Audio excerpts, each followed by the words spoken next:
श्री कृष्णा, राधे राधे। आज इस वीडियो में जानेंगे 2023 में कान्हा के जन्मोत्सव के बाद छठी कब मनाई जाएगी, पूजा विधि, संपूर्ण नियम इस वीडियो में आप सभी को जानने समझने को मिलेंगे। आरंभ करते हैं। किसी भी बच्चे का जन्म होता है तो छठी आवश्यक रूप से मनाई जाती है। ठीक उसी तरह से आप सभी भी कान्हा का छठी का जो पर्व है उसे विशेष रूप से मनाएं। इसमें व्रत नहीं किया जाता, इस बात का भी ध्यान रखें। जैसे जन्माष्टमी पर व्रत रखते हैं परंतु छठी के दिन व्रत नहीं रखे जाते।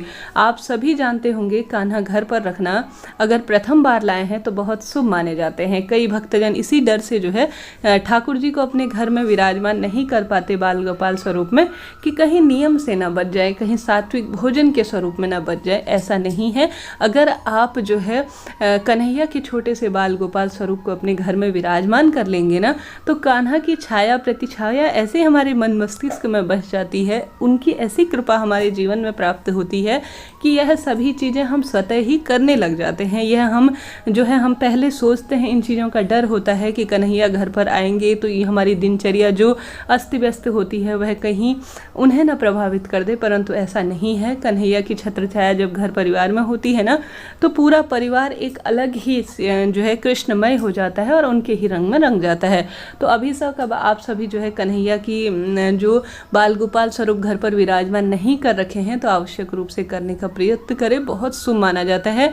एकादशी इत्यादि तिथि पर भी ला सकते हैं। अब जानते हैं 2023 में कन्हैया का जन्मोत्सव कराने के बाद छठी कब मनाई जाएगी। आप सभी जानते होंगे छठी का अर्थ होता है छठा दिन। तो आप सभी ने अगर 6 तारीख को कन्हैया का जन्मोत्सव कराया है अपने घर में तो उसी के अनुसार आप दिन गिनकर कर सकते हैं। वैसे 2023 में 12 सितंबर के दिन जो है 2023 में छठी का पर्व मनाया जाएगा। अगर आपने 7 सितंबर का रखा है तो उसी के अनुसार आप 6 दिन गिन लीजिएगा कृष्ण जन्माष्टमी के साथ। अगर आप सभी विशेष तौर पर इन नियमों के साथ नहीं चलते हुए आप सामान्य तौर पर जो है 6 तारीख का भी दिन बहुत शुभ था, 7 तारीख का भी दिन शुभ था, तो उसके आधार पर 2023 में सामान्य सरल तरीके से रात्रि को छोड़े या दिन को छोड़े इस तरह से कुछ भी ध्यान ना देते हुए आप सभी सामान्य तौर पर 12 सितंबर के दिन कृष्ण जी की छठी मना सकते हैं। कोई दिक्कत की बात नहीं है। भले ही आपने 6 तारीख को जो है कान्हा की जो जन्मोत्सव कराया है या जो है 7 तारीख को कराया है, आप अपने अनुसार इन चीज़ों को देख लीजिएगा। तो इस तरह से यह जानकारी थी। अब कान्हा की छठी कैसे मनाई जाती है। सबसे पहले इस दिन आप सभी कान्हा की छठी मनाने जा रहे हैं तो जो एक परिवार में उत्सव होता है ना संतान प्राप्ति के बाद, तो वही ठीक प्रक्रिया इस दिन होती है। मेहमान या भजन कीर्तन क्या आप सभी आयोजन करते हैं तो वह कर लीजिए, बहुत शुभ रहेगा।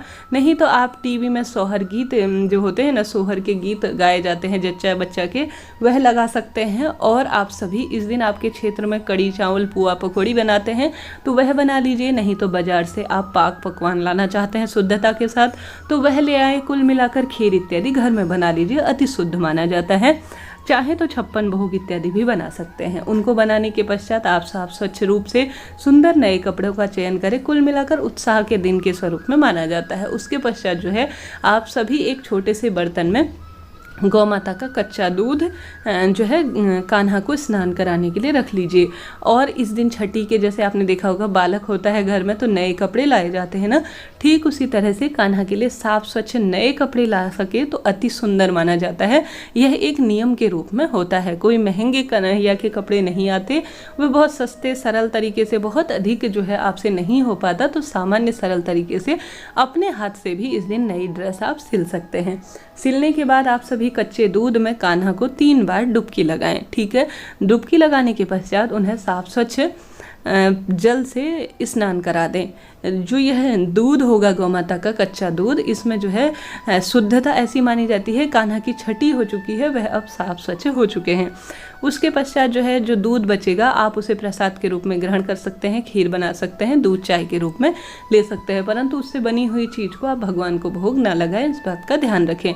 तुलसी पत्र डालें तो अति शुभ होगा। उसके पश्चात कन्हैया को शरीर को पोंछने इत्यादि के बाद इत्र इत्यादि लगाएं और उन्हें नए कपड़े पहनाएं, धूप दीप दिखाएं हैं और साथ ही कान्हा का जिस तरह से आप श्रृंगार करते हैं सुंदर भाव से, वह आप सभी कर लीजिए। करने के पश्चात फूल माला इत्यादि पहना सके तो अति शुभ होगा। इसके पश्चात जो आपने सामग्री बना रखी है ना, बाजार से लाई हुई या घर पर जो भी आपने छठी के दिन आपके घर परिवार में बनता है, वह बनाने के बाद आप कान्हा को, अभी तक मान्यता है कि इतने दिन जो 6 दिनों तक सभी देखिए कान्हा को कोई भक्त बाल स्वरूप में पूजता है, अपने पुत्र के स्वरूप में, कोई सखा स्वरूप में, कोई भगवान स्वरूप में, कुल मिलाकर सभी की अपनी भावनाएं हैं।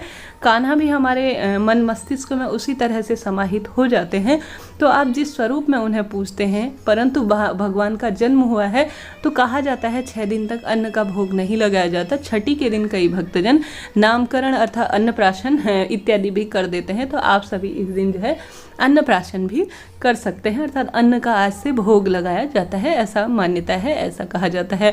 लड्डू गोपाल के स्वरूप के रूप में आप अगर उनके लिए कुछ गिफ्ट लाए हैं, जैसे कि छठी के दिन उनको कई भक्तजन सोना चांदी के कड़े इत्यादि डालते हैं, पहनाते हैं, पैसे इत्यादि उतारते हैं, जैसा सोहर के गीत इत्यादि गाए जाते हैं, तो आपने देखा होगा नामकरण इत्यादि में जो पैसे होता है वो होते हैं वह निछावर किए जाते हैं, अर्थात भेंट स्वरूप उन्हें दिए जाते हैं, या कुछ गिफ्ट इत्यादि सोने चांदी के कड़े, नजरिया, काला टीका जरूर से लगाया जाता है छठी के दिन।